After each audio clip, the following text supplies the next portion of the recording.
नमस्कार, बहुत बहुत स्वागत है आपका सनराइज करियर एकेडमी की ऑनलाइन क्लासेस में। आज का जो हमारा टॉपिक है वो यूपीएससी का जो सब्जेक्ट है भूगोल, भारत का भूगोल, उसका लेसन नंबर 3 है। इससे पहले हम 2 लेसन कर चुके हैं। चलिए इसमें देखते हैं।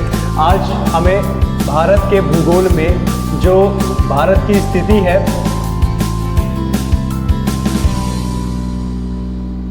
भारत के भूगोल में जो भारत की स्थिति है और उसके पड़ोसी देशों के साथ जो उसकी स्थिति है उसको हम देखेंगे। किस किस देशों के साथ भारत टच करता है, क्या उसकी बाउंड्री है, सबसे ज़्यादा देश के सबसे ज़्यादा कौन से देश के साथ वह बाउंड्री बनाता है, सबसे कम किसके साथ बनाता है, संपूर्ण रेखा क्या है, ये सब आज हम देखेंगे। इससे पहले हम 2 पार्ट कर चुके हैं, तो चैनल को सब्सक्राइब कीजिए, लाइक कीजिए, ताकि आपको सारी नोटिफिकेशंस आती रहें। तो चलिए आज हम देखते हैं अपने भारत की स्थिति को। तो सबसे पहले हम अपने भारत की स्थिति को देख लेते हैं। हमारे भारत की एक तरीके से जो स्थिति है, मैंने आपको इससे पहले लेक्चर में बता चुका हूँ कि जैसे मान लीजिए कि ये ग्लोब है, ठीक है। मान लीजिए कि ये क्या है, ग्लोब है। और ग्लोब में अगर हम इस तरीके से उत्तर से दक्षिण, पूर्व से पश्चिम, उत्तर से दक्षिण, पूर्व पश्चिम अगर हम रेखाएं खींच दें, तो जो हमारे भारत की स्थिति है, ये हमारा भारत है, ये भारत की जो हमारी स्थिति है वो किस तरफ है, वो है उत्तरी पूर्व में। कहाँ पर? उत्तरी पूर्व में।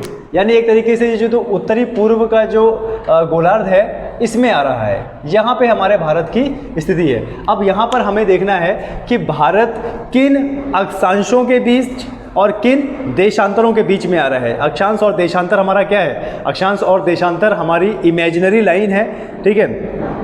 तो इसमें हम देखेंगे कि कौन से अक्षांश और कौन से देशांतर के बीच में हमारा भारत आ रहा है। चलिए देखते हैं हमारे भारत की। सबसे पहले हम अक्षांशीय और देशांतर स्थिति देख लेते हैं। अक्षांश और देशांतर मैंने आपको पहले ही बताया था कि ये एक तरह की इमेजिनरी लाइन है। इमेजिनरी लाइन जो कि एंगल पे बनी हुई है, डिग्रियों पे बनी हुई है, ठीक है। और उसमें हम अपने भारत की स्थिति देखेंगे। जैसे आपको ये मैप है, ये मैप में कुछ लंबवत लाइन और कुछ पूर्व से पश्चिम लाइन दिख रही होंगी। ये हमारी क्या है, एक तरीके से इमेजिनरी लाइन है, ठीक है। अब इसी में हमें अपने भारत की पोजीशन को देखना है। तो भारत की पोजीशन के हिसाब से काफ़ी बार यूपीएससी में और किसी अन्य एग्जाम में काफ़ी बार ये पूछा जा चुका है। तो जैसे मैंने भी आपको बताया था कि अगर ग्लोब के हिसाब से, जैसे हमारी पृथ्वी क्या है, गोल है, पृथ्वी के हिसाब से अगर देखा जाए तो भारत की जो स्थिति है, जैसे मान लो कि ये पृथ्वी है, पृथ्वी को हम इस तरीके से डिवाइड कर दें तो ये हमारा उत्तर से दक्षिण अक्षांश हो गया, और ये हमारा पूर्व से पश्चिम देश ये अक्षांश हो गया, पूर्व से पश्चिम अक्षांश हो गया, और उत्तर से दक्षिण देशांतर हो गया। तो अगर इस तरीके से 0 डिग्री में हम इसको कट करेंगे तो हमारे भारत की जो पोजीशन है, उत्तरी पूर्व जो गोलार्ध है, एक तरीके से क्वाड्रेंट जिसे बोलते हैं, क्वाड्रेंट मतलब किसी भी सर्कल के अगर 4 पार्ट कर दो बीच से तो वह क्या कहलाएगा, क्वाड्रेंट कहलाएगा। यानी एक सर्कल के कितने क्वाड्रेंट होंगे? 4। कौन सा? 1, 2, 3 और 4। तो हमारा जो भारत है वह उत्तर पूर्वी क्वाड्रेंट में आ रहा है। कहाँ पे? उत्तरी पूर्व क्वाड्रेंट में आ रहा है। देखिए ये दिशा हो गई उत्तर, ये हो गई पूर्व। अब इसके बीच में हमारा भारत की स्थिति कुछ यहाँ पे है। तो उस तरीके से हमारे भारत की जो स्थिति हो गई वो कहाँ पे हो गई? ग्लोब में उत्तरी पूर्व। लेकिन अगर अक्षांश और देशांतर की हम बात करें, देखिए अक्षांश और देशांतर की अगर बात करें तो देखिए, जैसे भारत का सबसे जो नीचे वाला जो पॉइंट है, अंडमान निकोबार के पास आएंगे इधर, तो इंदिरा पॉइंट है।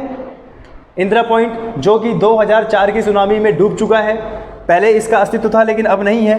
देखा जाए तो यहाँ पर एक इंदिरा पॉइंट है, और इसकी तुलना अगर तमिलनाडु के कन्याकुमारी से की जाए तो वह काफ़ी नीचे है। हमारा जो इंदिरा पॉइंट है, ठीक है, हमारा जो इंदिरा पॉइंट है, इसकी तुलना अगर तमिलनाडु के कन्याकुमारी से की जाए तो बहुत ही ज़्यादा नीचे है। अब क्योंकि इंदिरा पॉइंट हमारे भारत का भाग है, हमारे भारत का भूभाग है, इसीलिए हम इंदिरा पॉइंट को भी गिनेंगे। तो यहाँ से लेके, देखिए यहाँ से लेके ऊपर तक हमारे भारत ने कितने अक्षांश को घेर रखा है ये, और गुजरात के लास्ट पॉइंट सरक्रीक रेखा तक, गुजरात के सरक्रीक रेखा से लेके अरुणाचल प्रदेश तक हमारे भारत ने कितने देशांतर को कवर कर रखा है, इसको देखेंगे। ठीक है, तो सबसे पहले देखिए स्थिति देखते हैं। स्थिति में क्या बोल रहा है? स्थिति में बोल रहा है, पहला देखिए, पहली जो हमारी स्थिति है ज्योग्राफिकल इंडिकेशन, ज्योग्राफिकल एरिया जिसे बोलते हैं। देखिए 8 डिग्री 4। अब देखिए सबसे पहले मैं आपको और क्लियर कर देता हूँ। जैसे मान लीजिए कि ये आपकी पृथ्वी है, मान लीजिए कि ये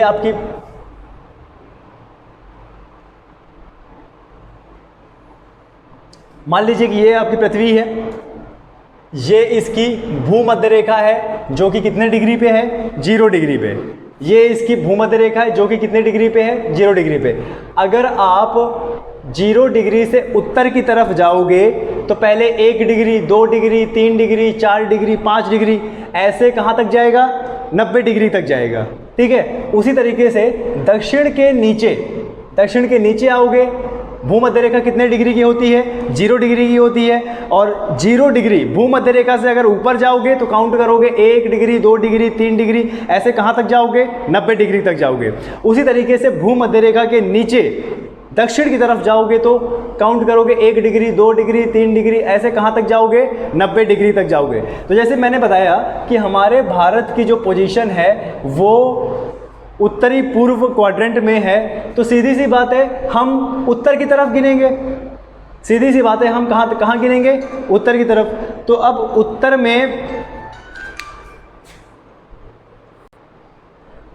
तो देखिए क्वाड्रेंट में आ रहा है, उत्तरी पूर्व दिशा में उत्तर की तरफ आ रहा है, तो सीधी सी बात है जब भूमध्य रेखा के ऊपर की तरफ गिनेंगे तो सबसे पहले 1 डिग्री आएगा, 2 डिग्री आएगा, 3 डिग्री आएगा, 4 डिग्री आएगा। तो हमारे भारत की जो स्थिति है वो उत्तर में 8 डिग्री 4 मिनट से लेकर 37 डिग्री 6 मिनट कहाँ पे है? उत्तर में। कहाँ पे है ये बताइए? उत्तर में है, यानी नॉर्थ में।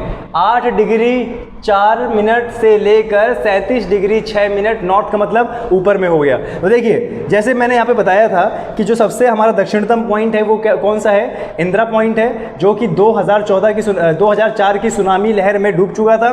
देखिए अब यहाँ से हम गिनेंगे तो ये जो इंदिरा पॉइंट है ये है यहाँ पर क्या? 8 डिग्री, क्या डिग्री? 8 degree 4 minute.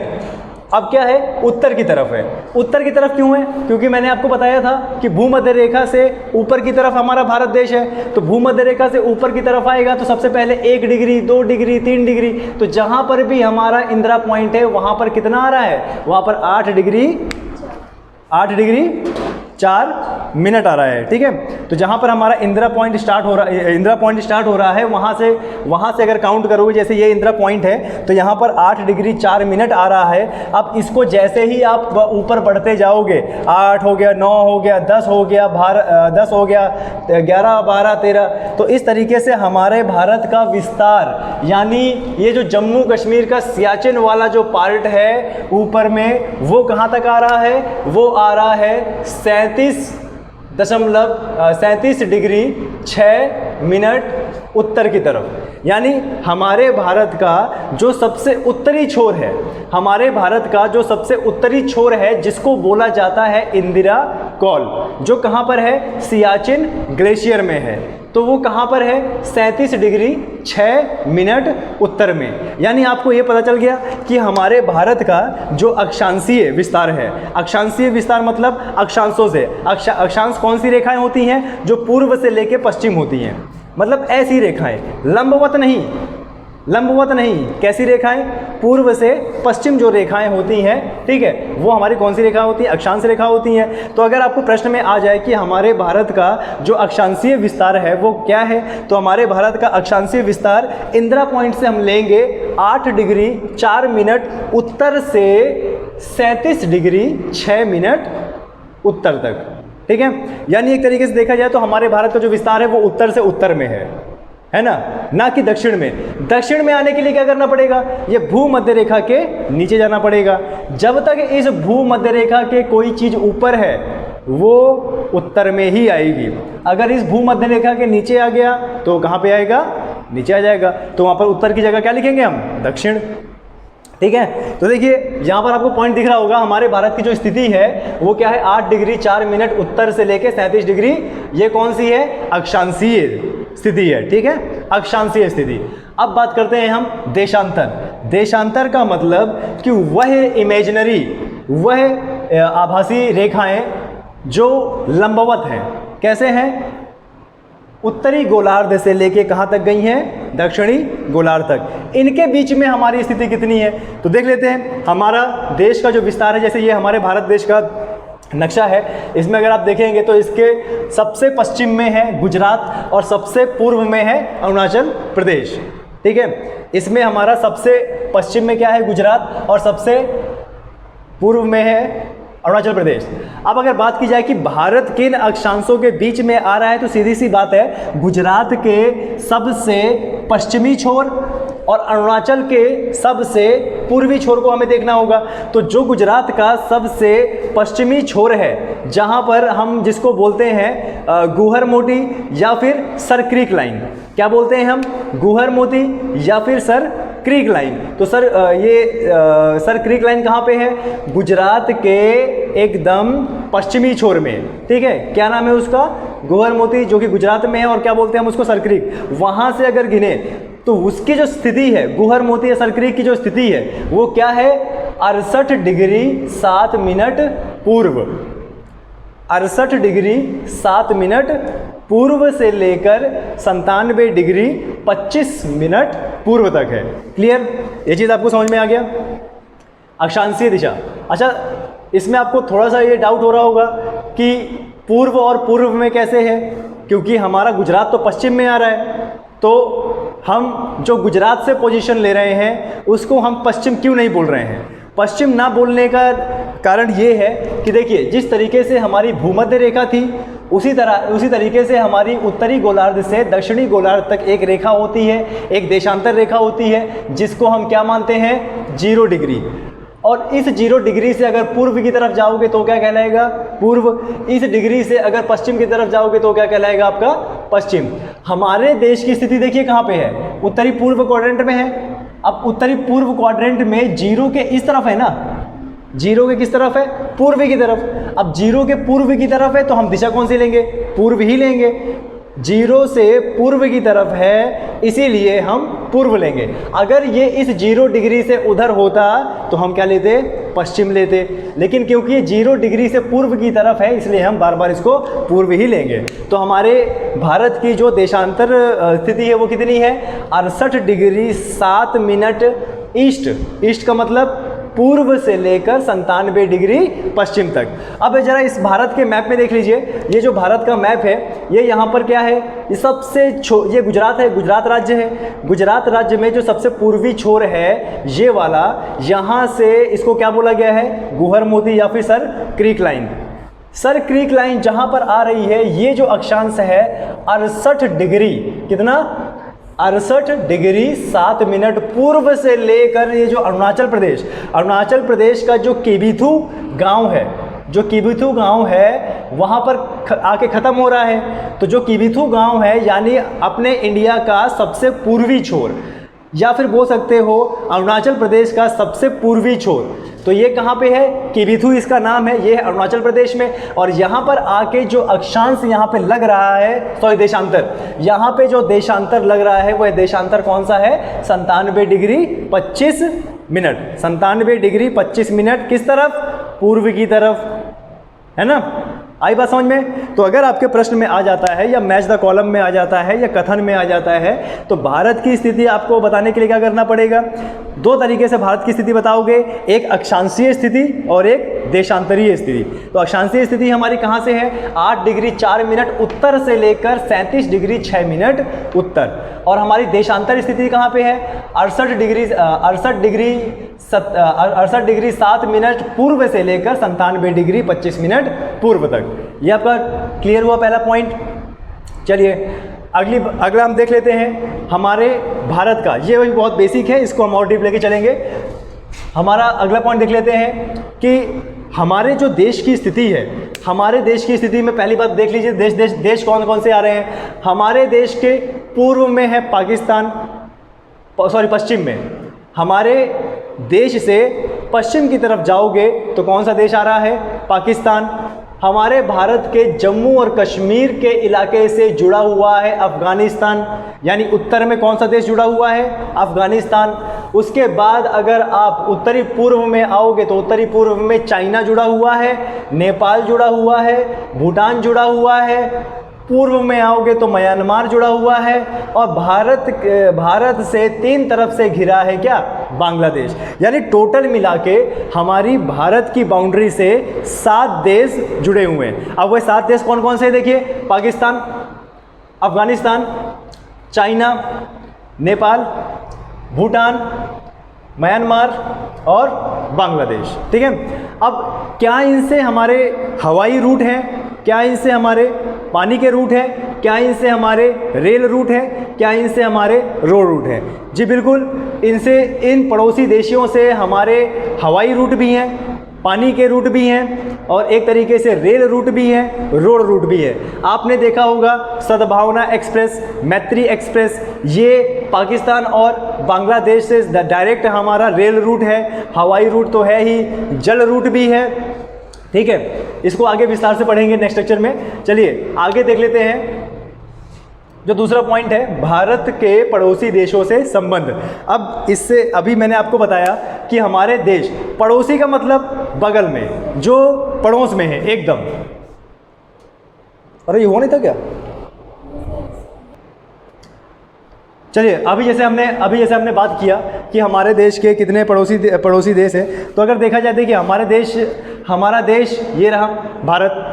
पड़ोसी का मतलब क्या होता है? जस्ट बगल वाले, पड़ोस के, है ना। जैसे पड़ोसियों के हमारे घर होते हैं जो हमसे चलते रहते हैं, उसी तरीके से भारत के भी पड़ोसी देश हैं। तो भारत के, अभी मैंने आपसे डिस्कस किया कि जो भारत के पड़ोसी देश हैं वो कौन कौन से हैं? पाकिस्तान, अफगानिस्तान, चाइना, नेपाल, भूटान और बांग्लादेश, म्यांमार। अब बात आती है कि इन पड़ोसी देशों से हमारे संबंध कैसे हैं। अगर बात करें पाकिस्तान से, तो पाकिस्तान से हमारे जो संबंध है वो बिल्कुल अच्छे नहीं है। क्यों?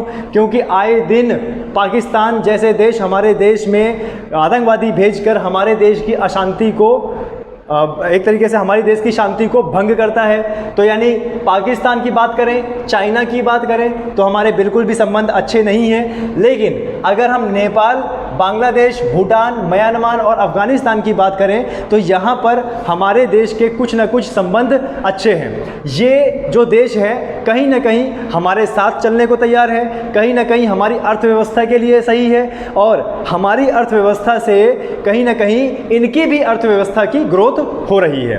आगे अंतर्राष्ट्रीय संबंध में इसको ध्यान से देखेंगे। चलिए उसके बाद देखते हैं तटीय रेखा। अभी विशेष हम भारत का भूगोल पढ़ रहे हैं, तो सीधी सी बात है भारत के बारे में बात करेंगे। अब बात करते हैं तटीय रेखा। तटीय रेखा का मतलब क्या होता है? तट के साथ जुड़ने वाली रेखा। भारत की जो ऐसी बाउंड्री है जो कि तट के साथ जुड़ी हुई है। तट का मतलब हो सकता है वो नदी का तट हो सकता है वह झील का तट हो सकता है वह समुद्र का तट हो। लेकिन हम यहाँ पर जो बात कर रहे हैं वो समुद्र की बात कर रहे हैं। किसकी बात कर रहे हैं? समुद्र की बात कर रहे हैं। ठीक है, तो भारत की तटीय रेखा कुल कितनी है? इधर देखिए, भारत की तटीय रेखा कुल है 6100, यानी 6100 किलोमीटर। अब मैं यहाँ पे तटीय रेखा का आपको फंडा बता देता हूँ। तटीय रेखा का मतलब कि भारत के वह राज्य जो किसी न किसी समुद्र की तट में आ रहे हैं। तो वह राज्य कितने हैं? देखिए, अगर मैं पश्चिम से ऐसे घूमते हुए पूर्व की तरफ जाऊं तो सबसे पहले क्या आता है? गुजरात। उसके बाद क्या आता है बताइए? महाराष्ट्र। उसके बाद गोवा के बाद कर्नाटका के बाद केरल के बाद तमिलनाडु के बाद आंध्र प्रदेश के बाद ओडिशा के बाद पश्चिम बंगाल। तो इस तरीके से हमारे 8 देश, 1 2 3 4 5 6 7 8 9 राज्य हमारे तट से मिल रहे हैं। कितने राज्य मिल रहे हैं? 9 राज्य। ठीक है,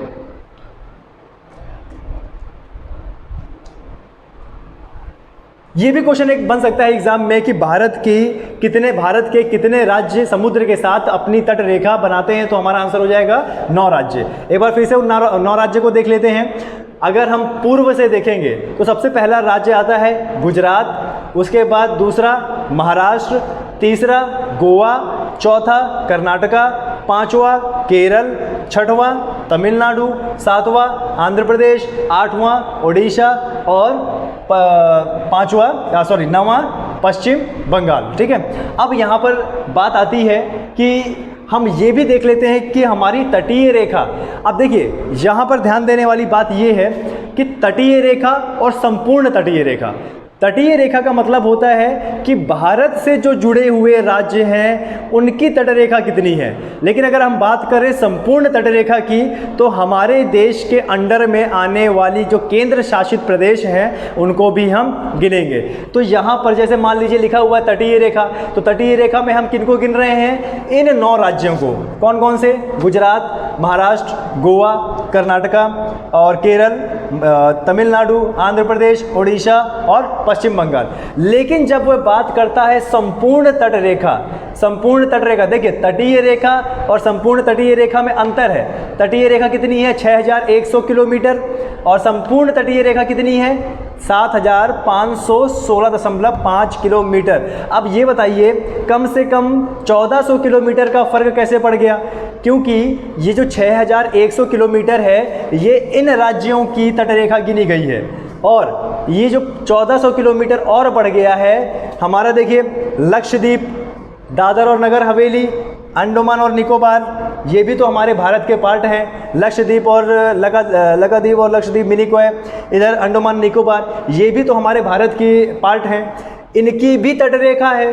तो जितने भी हमारे केंद्र शासित प्रदेश हैं जो समुद्र के साथ अपनी तटरेखा बनाते हैं उनकी भी तटरेखा गिन के यह संपूर्ण तटरेखा कितना हो गया है? 7516.5 किलोमीटर। तो अगर प्रश्न में आता है भारत की तटीय रेखा कितनी है तो 6100 किलोमीटर। लेकिन अगर बात आती है संपूर्ण तटरेखा, संपूर्ण में ध्यान दीजिएगा राज्य और जो समुद्र में केंद्र शासित प्रदेश हैं उन सब को गिन लेना है। अब अगर भारत के नक्शे में देखा जाए तो केंद्र शासित प्रदेश जो समुद्र में है वो कौन कौन से हैं? देखिए गुजरात, ये महाराष्ट्र के पास है दादर और नगर हवेली, इधर देखिए इधर लक्षद्वीप है और अगर इधर पूर्व की तरफ आए तो अंडमान और निकोबार, ये सारे के सारे अपने समुद्र से तटरेखा बनाते हैं, यानी संपूर्ण हो गया अब। और संपूर्ण तटरेखा हमारी कितनी है? 7516.5 किलोमीटर। ठीक है, अब चलिए देख लेते हैं कि इंडिविजुअल कितनी कितनी किलोमीटर की है। जैसे मान लीजिए गुजरात है, गुजरात 1600 किलोमीटर की रेखा बनाता है समुद्र के साथ, अरब सागर के साथ, और ये आपका दमन और दीव है, ये 59.5 kilometre, Maharashtra 652.6 kilometre, Goa 101 kilometre, Karnataka 280 kilometre, Kerala 569.7 kilometre, Lakshadweep 132 kilometre, Tamil Nadu 906 kilometre, उसके बाद पुडुचेरी आपका 30 kilometre, Andhra Pradesh 973.7 kilometre, Orissa 476.4 kilometre, पश्चिम बंगाल 157.5 किलोमीटर, ये इससे ज़्यादा भी हो सकता है। और ये जो हमारा अंडमान निकोबार है ये 1962.0 किलोमीटर की बाउंड्री बनाते हैं। ये आंकड़े आप नेट में एक बार फिर चेक कर लीजिएगा, उसी हिसाब से आप अपने डाउट बनाइएगा, क्योंकि अलग अलग वेबसाइट में अलग अलग किताबों में ये जो आंकड़े हैं वो अलग अलग दे रखा है। लेकिन फिर भी आप एक बार नेट में जाइएगा, इसको सर्च कीजिएगा और सर्च करने के बाद ही गुजरात की तटरेखा और महाराष्ट्र की तटरेखा, बाकी जितने भी 9 राज्य हमारे जुड़ते हैं उनकी तटरेखा आपको करना है। ये आपका होमवर्क है। ठीक है, तो एक बार फिर से देखिए, यहाँ पे देख लेते हैं हमारी जो भारत की तटीय रेखा है वो 6100 किलोमीटर और संपूर्ण कितनी है? 7516.5 किलोमीटर। देखिए ये गुजरात है, गुजरात से लेके बंगाल तक, गुजरात से लेके बंगाल तक की रेखा कितनी है? 6100 किलोमीटर। लेकिन अगर आप ध्यान दो तो गुजरात के ऊपर भी तो है, ये तो सिर्फ गुजरात से नीचे वाला पार्ट है। गुजरात से जो तटीय रेखा बन रही है वो हमारा बंगाल तक है, लेकिन भारत अपनी स्थलीय रेखा भी तो बना रहा है। भारत अपनी स्थलीय रेखा देखिए, इधर गुजरात हो गया, राजस्थान हो गया, पंजाब हो गया, जम्मू और कश्मीर हो गया, फिर यहाँ से हिमाचल प्रदेश हो गया, लद्दाख हो गया, उत्तराखंड हो गया, यूपी हो गया, ये बिहार हो गया, सिक्किम हो गया। यानी एक तरीके से गुजरात से लेके जो पश्चिम तक हमारी रेखा थी ये तटीय रेखा है, और गुजरात से ऊपर की तरफ जाएंगे कहाँ तक?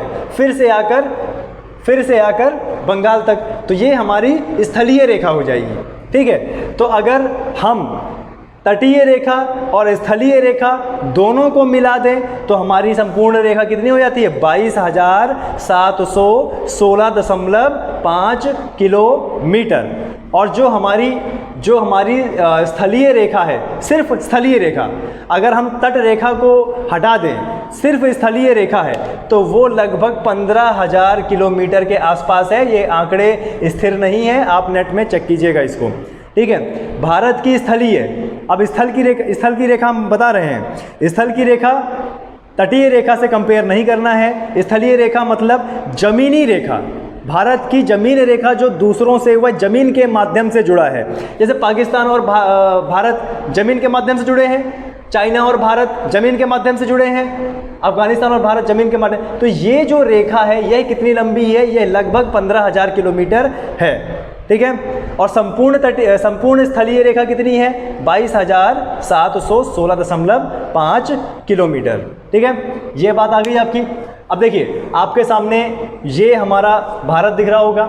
ठीक है, अभी जो भारत का नया नक्शा बना है 370 हटने के बाद, धारा 370 हटने के बाद, धारा 370 और 35A हटने के बाद जम्मू और कश्मीर को राज्य का दर्जा छीनकर उसे यूटी बना दिया गया। यूटी का मतलब यूनियन टेरिटरी, उसको यूनियन टेरिटरी बना दिया गया, केंद्र शासित बना दिया गया। तो एक केंद्र शासित हो गया जम्मू और कश्मीर और एक केंद्र शासित हो गया लद्दाख। तो उसका मैप कुछ इस तरीके से है। तो जम्मू और कश्मीर हमारा पार्ट था भारत का, उसको कुछ इस तरीके से दो केंद्र शासित राज्यों में उसको बदल दिया गया। तो हमारा मैप कुछ इस तरीके से हो गया है। क्लियर ये चीज़?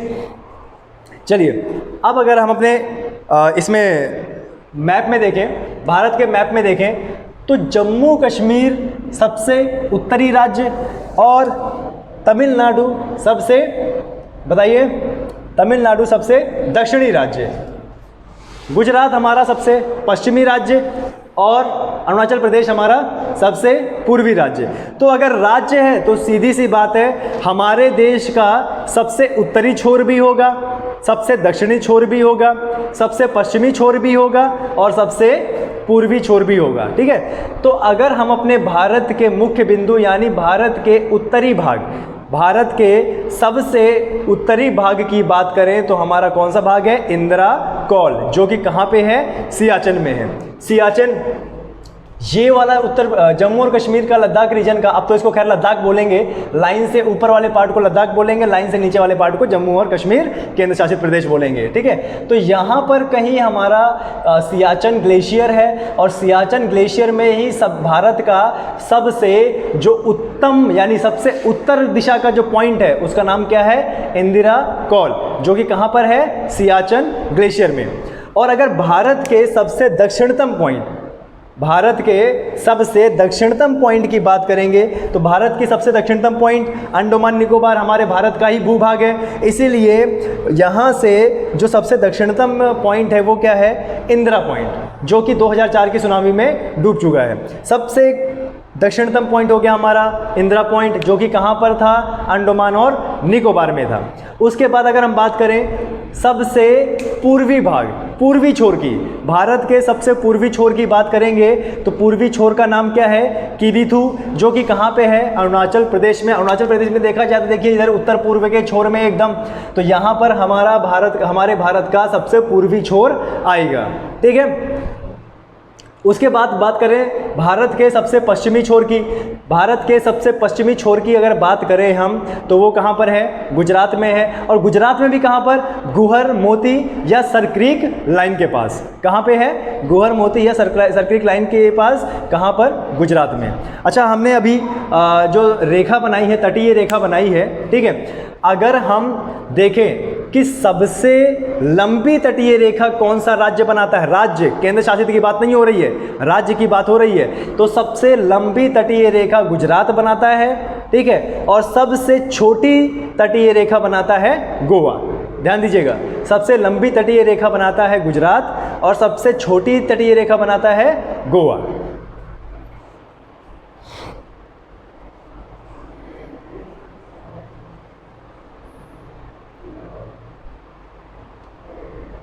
चलिए अब हमने देखिए भारत के जो मुख्य बिंदु हैं, सबसे उत्तरी छोर, सबसे पूर्वी छोर, सबसे दक्षिणी छोर और सबसे पश्चिमी छोर, ये सब हमने देख लिया। अब हम देख लेते हैं कि हमारे भारत के साथ अंतर्राष्ट्रीय रेखा बनाने वाले कौन कौन से देश हैं। सीधी सी बात है, कौन कौन से देश होंगे? पाकिस्तान, अफगानिस्तान, नेपाल, भूटान, देखिए, पाकिस्तान हुआ, अफगानिस्तान हुआ, चाइना हुआ, नेपाल हुआ, भूटान हुआ, म्यांमार हुआ और क्या हुआ? बांग्लादेश हुआ। ठीक है, अब कौन सा देश हमारे देश के साथ, भारत देश के साथ कितनी लंबी रेखा बनाता है, कितनी लंबी अंतर्राष्ट्रीय रेखा बनाता है, उसको देख लेते हैं। तो देखिए, सबसे पहले हमारा भारत और चाइना, इंडिया और चाइना के बीच में 3488 किलोमीटर की अंतर्राष्ट्रीय रेखा है, जिसको हम बोलते हैं मैक-मोहन लाइन। क्या बोलते हैं हम? मैक-मोहन लाइन। चाइना और इंडिया में जो अंतर्राष्ट्रीय रेखा बनती है वो कितनी है? 3488 किलोमीटर। तो देखिए, चाइना कहाँ से जुड़ा हुआ है मैप में? यहाँ से देखिए, यहाँ से इस तरीके से चाइना ये पूरा जुड़ा हुआ है, कहाँ तक? उत्तराखंड तक। उसके बाद बीच में नेपाल आ गया है, थोड़ा सा सिक्किम का पार्ट जुड़ा हुआ है, उसके बाद फिर अरुणाचल प्रदेश से लेकर जहाँ तक म्यांमार शुरू हो जाता है वहाँ तक जुड़ा हुआ है। तो इस पूरे को अगर मिला दिया जाए तो भारत और चाइना की जो रेखा है वो 3488 किलोमीटर है। उसके बाद अगर हम पाकिस्तान की बात की जाए, इंडिया और पाकिस्तान की जो रेखा है, इंडिया और पाकिस्तान की जो रेखा है वो है 3323 किलोमीटर। अब देखिए, पाकिस्तान कहाँ से लगा हुआ है? सर क्रीक लाइन से लेकर राजस्थान, पंजाब और जम्मू कश्मीर से लेके यहाँ तक इसकी जो रेखा है वो कितनी है? 3323 किलोमीटर, जिसको हम रेड क्लिफ लाइन भी बोलते हैं। ठीक है, इंडिया और पाकिस्तान की जो मध्य अंतर्राष्ट्रीय रेखा है उसको हम रेड क्लिफ लाइन भी बोलते हैं। उसके बाद आता है इंडिया और अफगानिस्तान। इंडिया और अफगानिस्तान सबसे उत्तरी छोर में देख रहे होंगे, ये अफगानिस्तान का एरिया है और यहाँ से लेके इस बिंदु से लेके इस बिंदु तक ये पूरा अफगानिस्तान बॉर्डर बनाता है, जो कि 106 किलोमीटर की रेखा बनाता है। कहीं कहीं ये 111 किलोमीटर भी दिया हुआ है, कहीं कहीं ये 96 किलोमीटर भी दिया हुआ है, लेकिन जो हमारा एक्चुअल डेटा है वो है 106 किलोमीटर की रेखा, यानी 106 किलोमीटर की रेखा बनाता है। और पाकिस्तान और अफगानिस्तान के बीच में जो अंतर्राष्ट्रीय रेखा है उसे हम बोलते हैं डुरंड लाइन। क्या बोलते हैं? डुरंड रेखा। पाकिस्तान और अफगानिस्तान के बीच में जो अंतर्राष्ट्रीय रेखा है उसको हम बोलते हैं डुरंड रेखा। ठीक है, उसके बाद देखिए हमारा आता है इंडिया और नेपाल। तो ये रहा हमारा भारत, उत्तराखंड से नेपाल की रेखा चलती है उत्तराखंड से, और कहाँ तक?